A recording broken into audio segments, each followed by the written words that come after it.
next gentleman coming, it's kind of, let's try that again. That didn't sound very enthusiastic, because I got more material. I got more. Y'all ready for your headliner?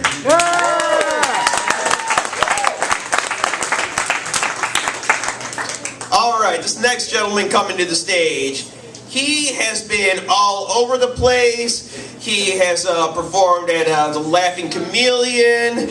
He's performed all over Chicago. He's performed at Lottie's. He's and even headlined the town hall. And now here he is headlining the Bookworm. Please put your hands together for my good friend, Mr. Peter John Byrnes.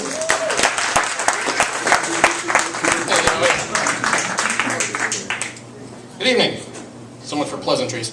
I'm really sorry that the couple with the baby left. I don't get many infants at comedy shows. That was kind of exciting. And I wanted to apologize for saying fuck in front of their baby so often, but so here we are. I have 2 kids, so I was sort of nostalgic, especially for the useless hairband that says, it's a girl, just deal with it.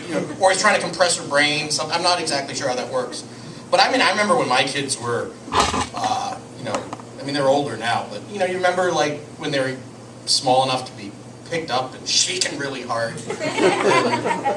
That's no longer the case. They're almost as big as I am now.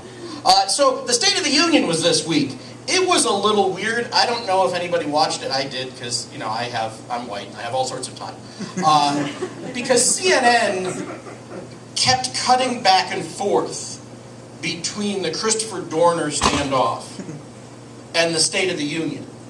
And that had to be like a really difficult decision for them, because do you go with the black man surrounded by violent armed racists, or do you cut to the cabin burning?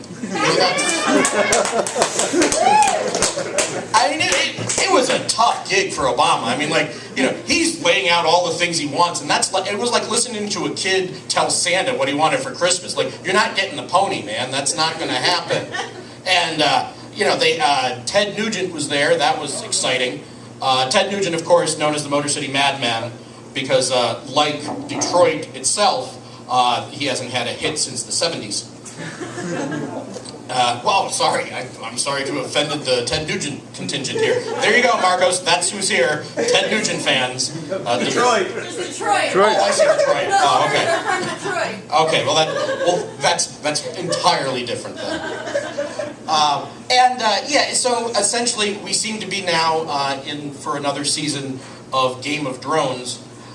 It's got a lot in common with the HBO show, Obama's Let's Just Bomb People and Call Them Enemy Combatants Later.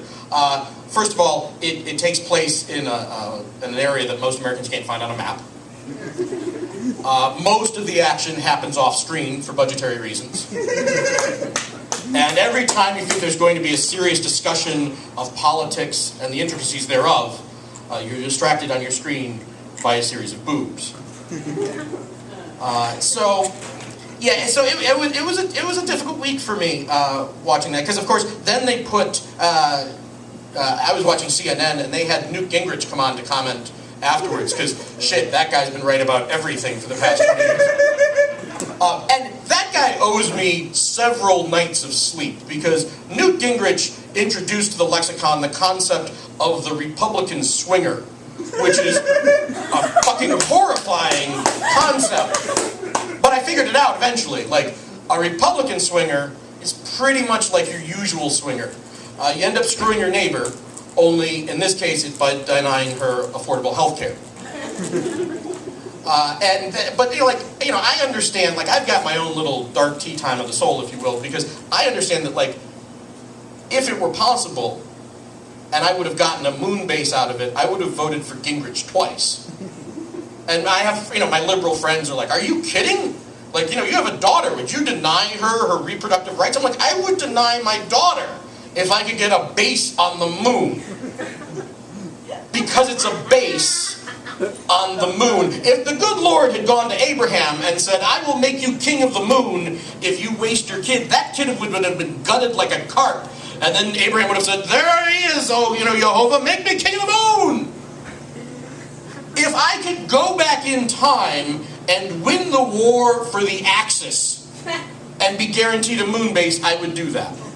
And I say that knowing what a horrible consequence would come of that. I mean, yes, global genocide and all the rest of that, but really, let's consider this. If the Axis had won World War II, and this were a world dominated by both the German and Japanese culture, would you please imagine how horrible the pornography would be? Like little girls in schoolgirl outfits, like pooping on squid, pooping out squid, I'm not sure. Cthulhu gets a hand job. I mean, it's something like that. It's a terrible, and look, I know whereof I speak. I bought a Japanese sex toy for my wife. I opened the box, the damn thing stumbled out of it and went up to the ceiling, and then just stared at me, judging me. Now, there's no good way to segue out of a Japanese sex toy joke, because Lord knows I've tried. So, as it has apparently been Black History Month tonight, and sure, why shouldn't Frodo Baggins' stunt double also comment? I'd like to tell you a story. This happened a few years ago. It'll be all right. Don't worry. It'll be all right. This happened a few years ago when my daughter was 7. And it was February, Black History Month, which is actually a pretty big holiday in my corner of the world. Now, normally, I send my daughter to school on the bus because I'm a liberal. And it's part of my ideology to expose her to the horrors of public transportation at as early an age as possible. And look, I mean, after all the crap I've said so far, I don't think it's a real surprise I'm a liberal. And if you were still doubting me, I mean, Jesus Christ, look at me. I'm 5'4". What choice do I have? I mean, a free and unfettered market is not going to work out well for me. I mean, I need government intervention is what I'm saying. But on this day, I was actually driving her to school in the minivan, as a good suburban father does, because she had an oversized poster board detailing the life of Harriet Tubman. And she was explaining to me very excitedly the assembly that had happened the day before. And she said, Dad, did you know that Ms. Moore, that's her principal, lived in the time of Dr. Martin Luther King? That's one word. And I said, well, yeah, I mean, I was born in 1968, and your principal's got a few years on me. You know, anybody older than me pretty much is born in the time of Dr. Martin Luther King. It wasn't that long ago. I mean, your grandparents, they were all born in the time of Dr. Martin Luther King. And she said, yeah, and she's not even black. Now, let me hit the freeze frame here, because I need to explain 2 very important points. One of them is, this is not a sheltered child. I mean, yes, I said I was a suburban father, but I believe, as Marco said, the suburb I'm from is Evanston. The People's Republic of Evanston, Moscow by Lake Michigan. Perhaps you've heard of it. I mean, okay, we don't have any mean streets per se, but we've got a few that are a little surly. I mean, we've got a very wide socioeconomic range. We've got a very, great diversity in our fair city. If you line up all of the faculty at her school, they look like a Benetton ad.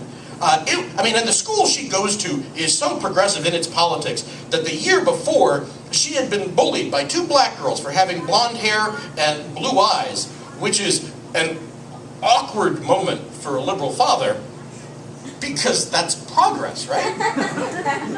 So, I mean, for one, it's first to say this is not a sheltered child, and I don't know where she gets this idea that you have to be black to have lived in the time of Dr. Martin Luther King, and I need to explain that his message of peace and joy and brotherhood is for all people, but I can do that because I have a master's degree in English literature, and I've been slinging that sort of bullshit for years. But the other point, which is far more problematic, is that her principal, Ms. Moore, is black.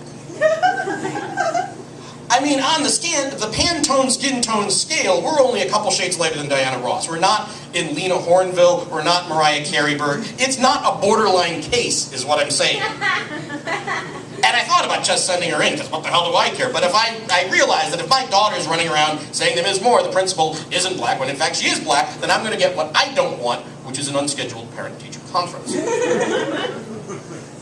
So I got to take a run at this, right? So I said, well, honey, well, I mean, first of all, you know, Dr. Martin Luther King's message of peace and joy and brotherhood is for all people, not just for African American people. And in a second statement, in absolutely no way related to the first, it just so happens, you know, that Ms. Moore, your principal, is black. No, she's not, Daddy. Ms. Gardner's black. Ms. Gardner is your second grade teacher. Ms. Gardner is about 5'10", but about 4 inches of that is afro. Ms. Gardner wears a sheeky most days to school, and Ms. Gardner looks like she was carved out of teak.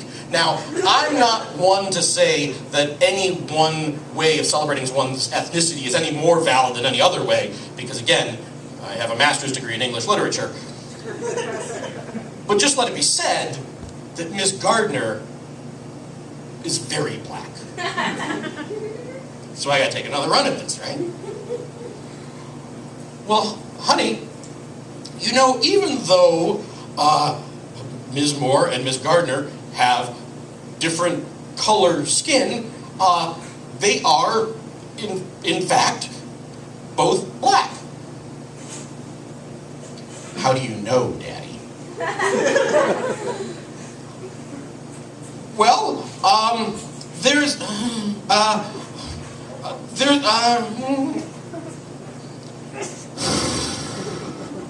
That's a good fucking question, kid.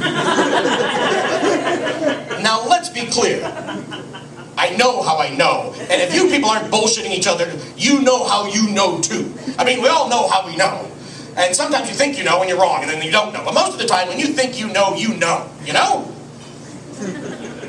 What I do know is that I have to bring this conversation to a swift and satisfying conclusion, because the longer it goes on, the more I'm pretty sure I'm racist. But what am I supposed to tell her, right? I mean, sure, I can take the high road and tell her about the miscegenation laws that were the rule in the antebellum South, the one drop of blood rule. I can make her watch every goddamn episode of Ken Bourne's The Civil War and teach her that race is a sociological construction. But she's 7.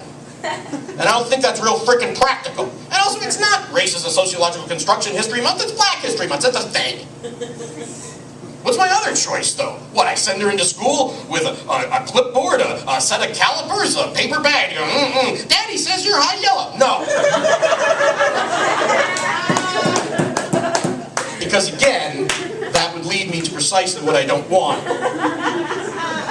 which is an unscheduled parent-teacher conference. So I told her I was magic. Fuck you, you don't judge me, you weren't there. And she totally bought it too, right? Because what little girl doesn't think her daddy's magical? And we tell our kids all sorts of crazy shit and they buy it. Look, I mean, we tell our kids that an unattended package at the airport was left there by a terrorist. But if it's under the Christmas tree, it was left by a jolly old elf.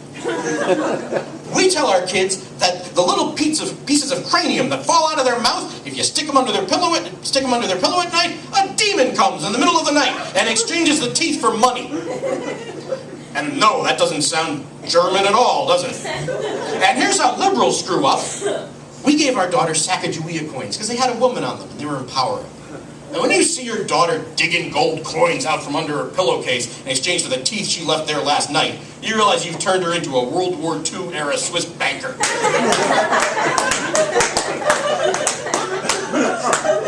We tell our kids that the little brown things you find on Easter on the lawn are chocolate.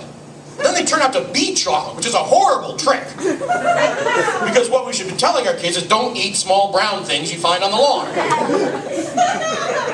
So yeah, she totally bought it. She went traipsing off to school, and I spent a few minutes with the rearview mirror trying to figure out how that might have gone better.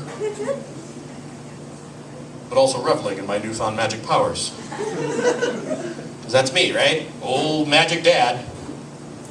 A real imperial wizard.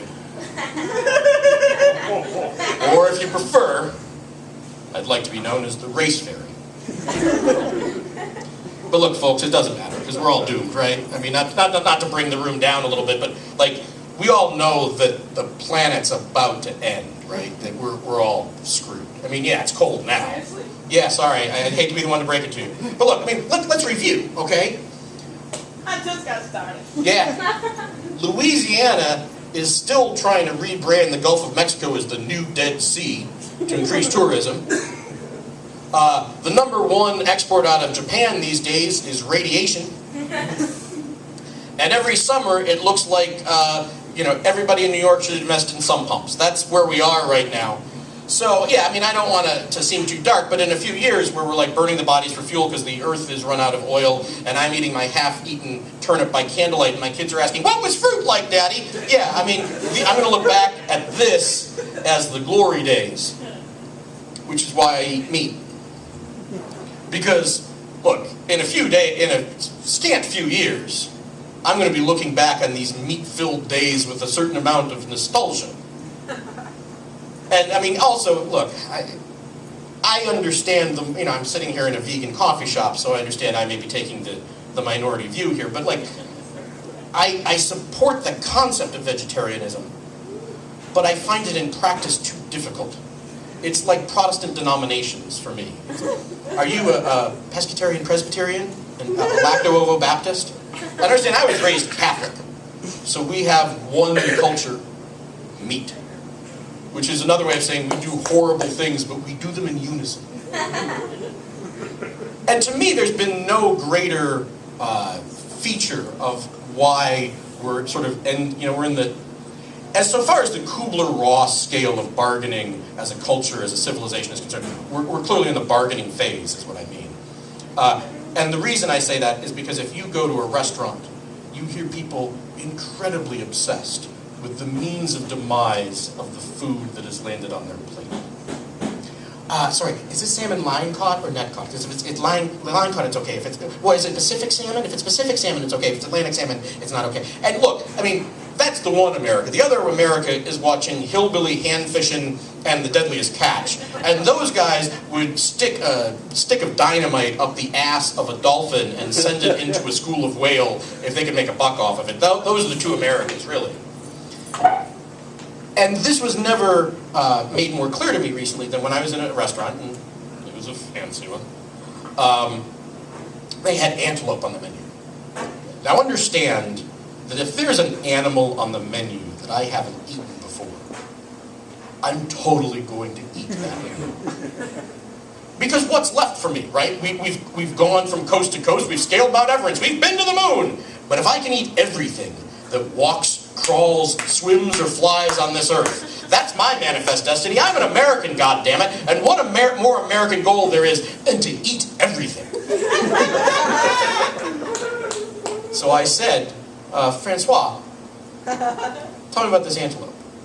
He said, sir, this antelope, it comes to us from the Neiman Farms, and it has been sniper shot.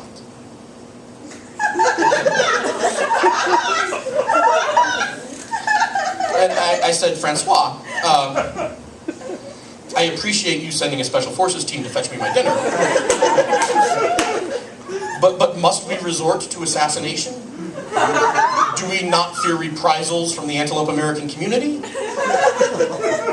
And he explained the theory behind this, which is that it doesn't put fear in the meat. I swear to you this is true. That is the theory behind the sniper shooting. The idea is that this antelope is spending its life anteloping, or whatever they do, and then just one day, the lights go out. It never knew what hit it.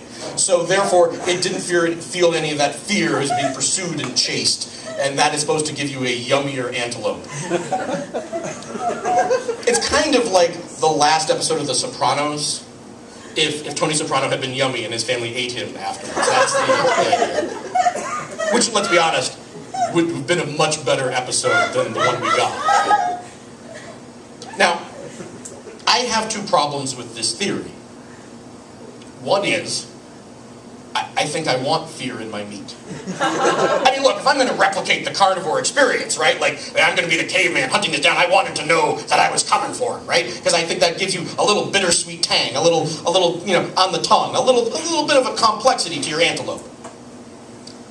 But the other problem I have with this theory is that it doesn't take into account the other antelope. Let me see if I can break this down for you. You're in the quarterly sales meeting. Phil from marketing is doing a presentation up at the whiteboard.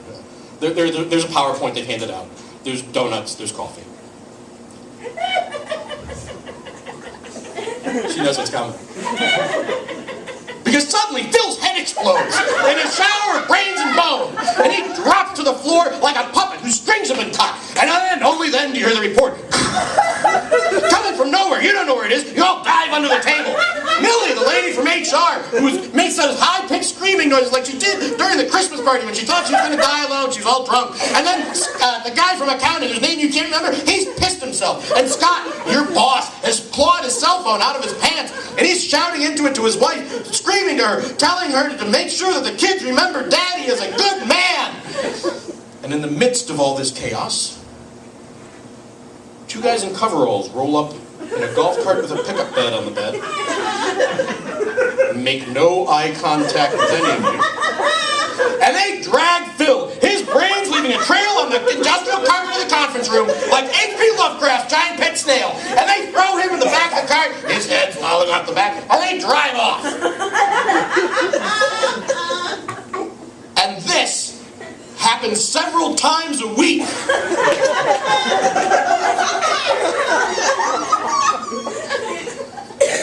Now I ask you, is this a low-stress workplace?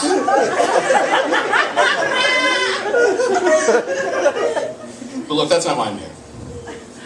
I'm here because Marcos graciously agreed to give me some time, because I would like to work out with you a presentation, a script, a video that I'm trying to work out.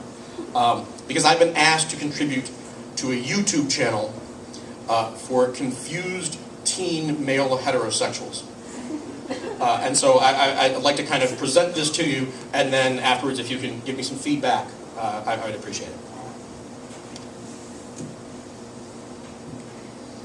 Hi, I'm Peter John Byrnes. And I realize you, as a young male heterosexual teen, are going through all sorts of changes. Sometimes you'll be in physics class, and there's nothing remotely sexual going on, and you get an erection. And it's embarrassing, and you have to walk with your books in front of you to the next class. And I'm here to tell you, as a 44-year-old man, it gets worse. Because one day your own personal space shuttle is going to find failure to launch, and you're going to look back on these boner-filled days with a certain amount of nostalgia. So yeah, it gets worse. And don't worry, kid, by the way, if that little blue pill that you hear all about really has, medical side effects where you have an erection more than 4 hours, seek a doctor, don't worry about that. Because if a 4-hour erection were really a problem, every single dude at your junior prom would have dropped dead. So yeah, it gets worse. In your 20s, you might find yourself occasionally too drunk to fuck. That's a stupid trade. Because you can drink into your 80s. Fucking stops a whole lot sooner. So yeah, it gets worse. When you're in your, you graduate college, you'll be trying to fuck anything with a heartbeat. And then in later years, you realize you were a bit fussy. So you shouldn't let a heartbeat stand between you and a good time. So yeah, it gets worse. You'll get a little older, and you'll start to have regrets, and realize that your only hope in life is your kid shows up in a DeLorean and straightens out all your shitty life decisions. And he never shows. And then you start to find yourself becoming invisible. First to cute baristas, then to cute bartenders, and then you find yourself flirting with diner waitresses. The crystal meth of flirting, really. Oh yeah, buddy, because that's what you found out, is that the only way a young, hot woman is interested in you at all is if she has daddy issues. Which I'm not saying is a deal killer, I'm just saying that's how it works. And yeah, basically you found that you've crossed the line from flirty to creepy. But like most men, you figured that out 5 years too late. So yeah, it gets worse. Eventually you take up golf. You throw your golf clubs in the back of the car as a sign to the other impotent men that you're one of them now. And your only chance of having a threesome ever again is if one of the guys from your golf group doesn't show up. So yeah, it gets worse. Eventually you find yourself getting old. If you're a lifelong agnostic like me, you find yourself with two choices. Rank hypocrisy or existential terror. That's the dessert menu of life. Bon appetit. Your only recreation you have left is to go down to the grocery store and just stand in people's way just to fuck with them. The only joy you take is from occasionally driving through a schoolyard full of children and then telling the cops, "Oh, my foot slipped again, officer." That's not fun. And your only natural defense is that you smell like pee. So yeah, it gets worse, and eventually you're on your deathbed. If you're lucky, you're surrounded by your family. And then as you finally get to that final end, where you feel your bowels loosen, and your only final joy is to think, well, I don't have to clean this up. And you're worried about a few awkward boners, you punk? Holy shit, it gets worse. You have no idea how much worse it gets.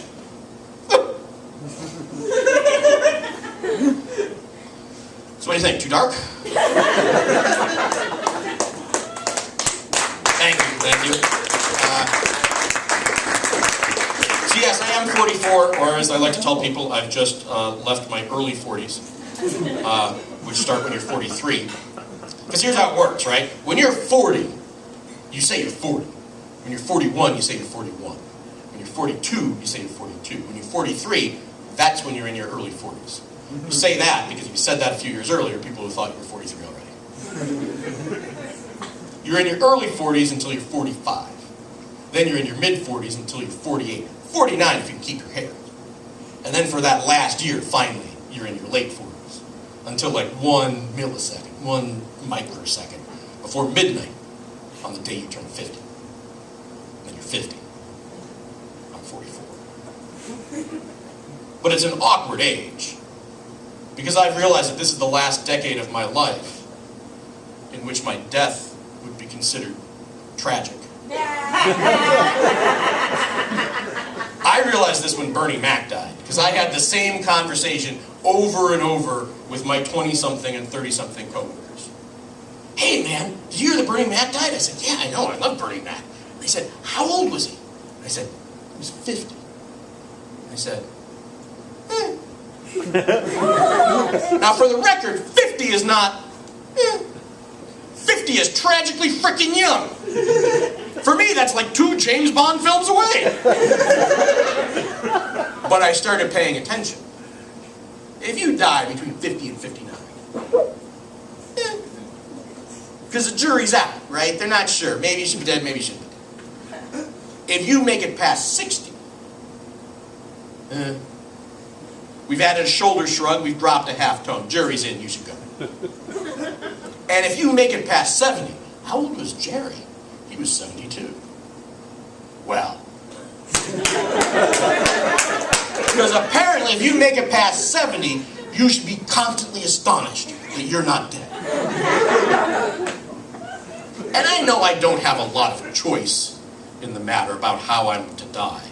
But I do think about it, and I've decided that if I have any control over it at all, there are 2 things I want. One, I don't want the last 2 words to go through my head to be, "Oh shit."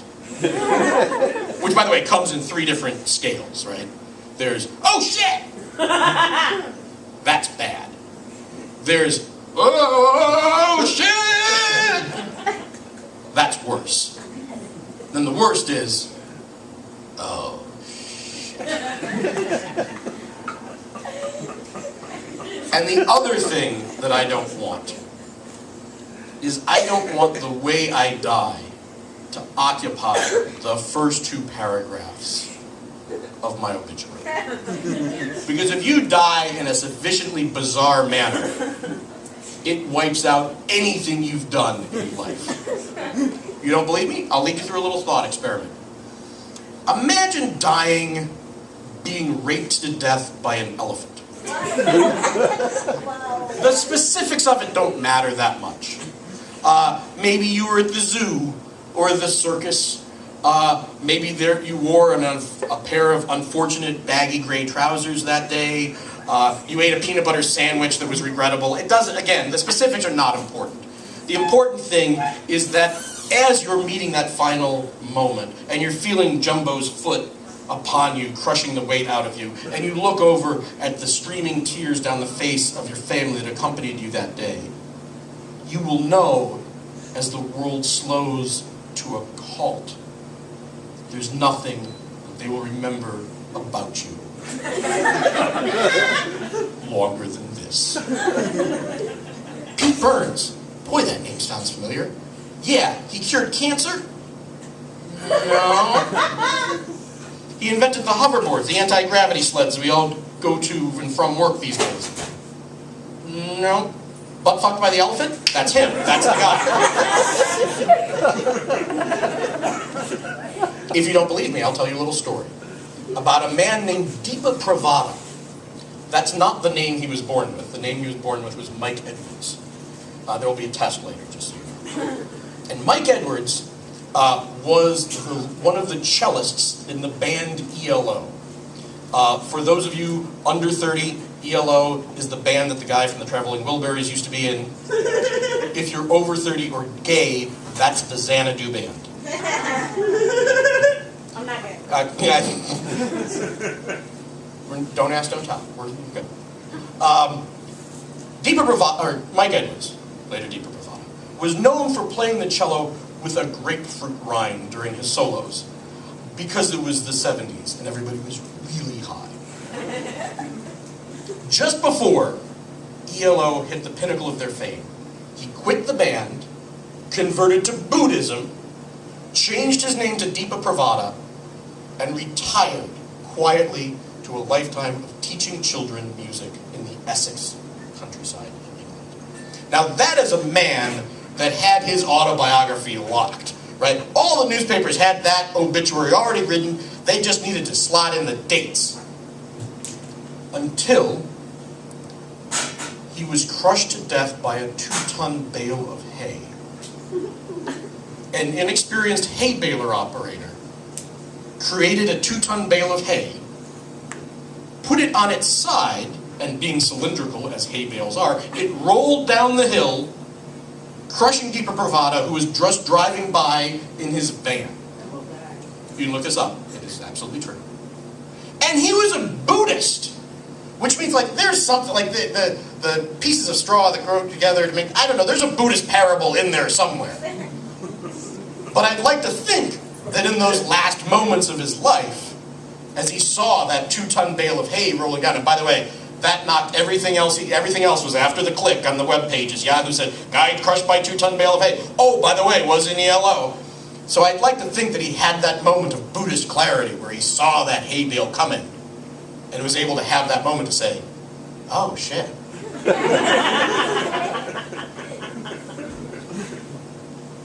But that's not really why I'm here, folks. I'm here as a public service announcement because I want all of you to stop going to the most evil site on the internet. Ancestry.com. Because Ancestry.com is where you go to unearth all the pain that your forefathers buried. You want to find out that your great-uncle was in a VA hospital for shell shock, that your grandmother gave up a mixed-race baby for adoption, that your second cousin, once removed, met his wife in a house of ill repute? Ancestry.com. And I'm just talking to the white people here, because only white people bother to go to Ancestry.com. Because everybody else knows that shit gets grim in a hurry. And also, white people are the only people that go to Ancestry.com because they're the only ones who think they're special enough. I want to know my story. There's no story. It's why only white people go to past life regression. I used to be Marie Antoinette. You were not. You were a 19th century tubercular baby that died early. Here's how you know if you're special if you're a white person or not. Is there a Roman numeral at the end of your name? No? Then no. Because it means you're not a pope, a king, or a wasp. And those people already have their histories written down for them, so they don't need Ancestry.com. Here's the history of white people of America. I'm going to save all of you a trip in $29.95 a month. Your great-grandfather grew up in some Eastern European hellhole where he worked in a dirt mine. And every week, he was paid with a medium-sized potato and a handful of gravel. medium-sized potato he had to share with his loving brothers and sisters. And a handful of gravel was for throwing at anybody that tried to steal his fucking potato. And when he found out that there was a magical land where he didn't have to sleep on a mattress stuffed with dysentery, he ran out of that Eastern European hellhole that you're trying to rediscover as fast as he could. And that name you're trying to reconstruct, he let them saw the last 3 syllables of that name off at Ellis Island like a Civil War soldier's gangrenous green leg. Your name is Katzenfuhrer Openplatz? Yeah, we're going to call you Katz. Hey, that's a fine by me, boss. Do I get to go on the other side of that gate? And yes, I gave your great-grandfather a German name and an Italian accent. But that's because he was Swiss. So he moved into the city. He got a place in a tenement with hot and cold running lice. He married your great-grandmother because she was from the old country and they spoke the same language, and she made that meal he liked that smelled like feet. He drank his beer out of a galvanized bucket, and he got a job in a dirt factory, so that was an upgrade. But it was still a shitty job. And yes, occasionally you go down to the whorehouse, but that was because your great-grandmother didn't want any more kids, and he said they had good hot work. So then they had your grandfather. Now your grandfather, he was like a cop or a barber or some shit like that. He worked on his feet and he hated people. He had an okay job. He drank his beer out of a bottle. He moved to an area of the city where he could live with people that were like, from the same country that your great-grandfather was from, but they're close enough to all the other countries so they could all resent one another in those neighborhoods. And yeah, fine, he screwed around on your grandmother, but it was Korea, so it was okay. And then they had your dad. Now your dad, he was like an assistant vice, like an executive something. You were never really sure. He actually had a pretty good job. But he kept claiming that he wanted your grandfather's okay job because that was more honest, which is bullshit. Because your grandfather never got a weekend cabin in Sheboygan or a sailboat. He drank scotch, and yeah, he had that weird thing going on with your mother, with that couple down the street. But it was the 70s, it was okay. And they moved you out to the suburbs where there was no ethnicity at all. Well, I mean, you had to be white, but fine. And all trace of the old country was erased. And then, you poor son of a bitch, they had you. And you work at Groupon. Which means you have a shitty job. But let's be clear, your shitty job is filled with cloth-covered cubicle walls and endless rivers of coffee. And sure, existential despair, but let's be real. I mean, I have carpal tunnel from typing all day. Fine, you haven't lost a foot or anybody else at your job in weeks, right?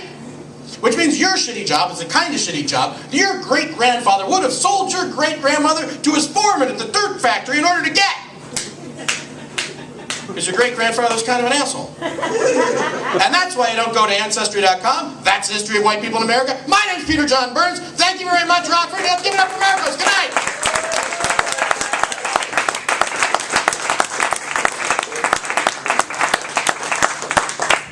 Keep it going for Peter John, Dolores, Emmett, Michael, and definitely to the baristas, and Rhiannon for letting us have this out here. Once again, I do want to remind you that this is a local business. Thanks so much for supporting it. This is what keeps jobs in the community. This is what keeps money in the community. Because if you go to Starbucks or McDonald's, first of all, Starbucks is more expensive. Just want to let you know that. But that mostly that ends up in Swiss bank accounts anyway. This stuff gets reinvested here in the community because all the ingredients they use are local. Most of the machines and hardware that they use is locally bought. So definitely, please keep supporting the Bookworm and all local businesses that you can support. And like that gentleman over there who's supporting an Illinois team, the Bulls. Actually, I'll throw this one more out here, okay? I'm not much of a sports guy. I don't know much about sports, but I do know my favorite team is, my favorite football team is the Packers. Although I'm kind of torn, I like them because they're a community-owned team. But at the same time, that means in Wisconsin it's still legal to own black people. And that's disturbing. Figures it's the land of Paul Ryan. But anyway, thanks so much for coming out. You've been a beautiful crowd. Please don't forget we got the donation cup right up here. And Emmett's watching you, so Yeah. No, so thank you so much for coming out. Please drive home safely and have a great weekend. And we come back next month when Vicki Lynn is going to be performing. She's going to be featuring. Allie Clayton is going to be headlining. Didn't plan it that way, but it's going to be kind of our ladies' night. And Robert Parr is going to be doing a guest spot as well, so it'll definitely be ladies' night. Okay. He's got Robert. Yeah. That's what he gets for not showing him. Yeah, he's got it too. He might use like a cup size bigger than you, huh, Vic? I'll have to motorboat him and find out. All right. Thanks so much for coming out. Have a good night, and don't forget. Oh, and also before I forget, and don't forget these beautiful skirts that my wife designed and put together.